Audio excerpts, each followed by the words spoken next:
Donc à partir de ce moment-là, donc début 2002, Omari est passé aux affaires.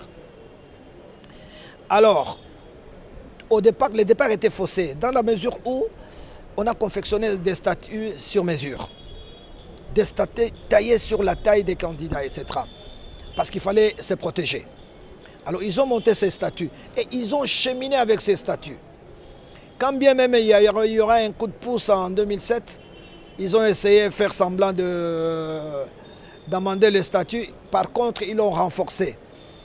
Et avec ces statuts, M. Omar s'est retrouvé presque seul candidat. Vous vous souvenez?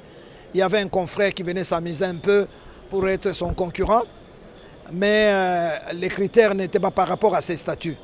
Et ces critères ont écarté tout le monde, jusqu'au point où un monsieur comme Moïse Katumbi ne peut même pas postuler, d'après les statuts d'aujourd'hui. Tango Fort ne peut pas postuler. Tous les jeunes présidents que vous voyez, n'importe qui, même nous les journalistes, nous ne pouvons pas postuler. Il a verrouillé les statuts. Et c'est avec ces statuts qu'il a cheminé.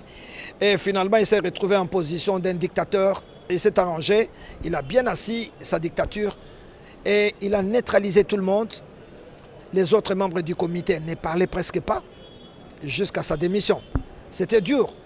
Tous ceux qui ont essayé d'élever la voix étaient écartés. C'était un système qui était basé, à mon avis, sur le clientélisme. Il fallait le louer, il fallait le couronner pour espérer une petite place. Mais tous les experts qui sont libres d'esprit et d'indépendance ont été écartés. Il y a Imaï à partir avec beaucoup, même Moutoubile Santos. Aujourd'hui, ça c'est de la graisse qu'on est en train de nous mettre sur la patte. Chabani Nonda, ils étaient ici, ignorés totalement. Tous ces gens-là, c'est 2 semaines avant son départ, il a fait les calculs, et bien pour se dire non, je vais quand même me donner un bon moral, je les récupère pour tromper un peu l'opinion. Ça, je crois qu'on est en train d'induire l'opinion en erreur. Moutoubile Santos en a mis conscience, il sait qu'il a été viré parce qu'il avait des positions strictes, parce que Moutoubile commençait à élever la voix, il s'opposait à certains comportements, mais on l'a écarté, vous le savez.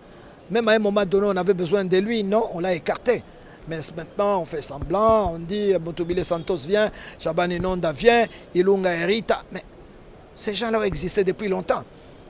Les présidents n'avaient aucune considération pour les anciens footballeurs.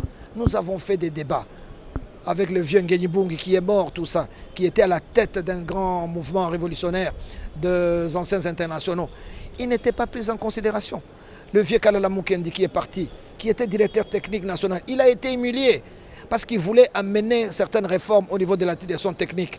Comme ça ne cadrait pas avec l'esprit du président, ils ont été sacrifiés. Les vieux Kabamba Nicodème, ils sont morts. Ils sont partis avec regret. Ils voulaient apporter quelque chose au niveau de la direction technique nationale. On les a écartés. Donc c'était ce système-là. C'était un système, je dirais, je n'exagère pas les mots, un peu terroriste.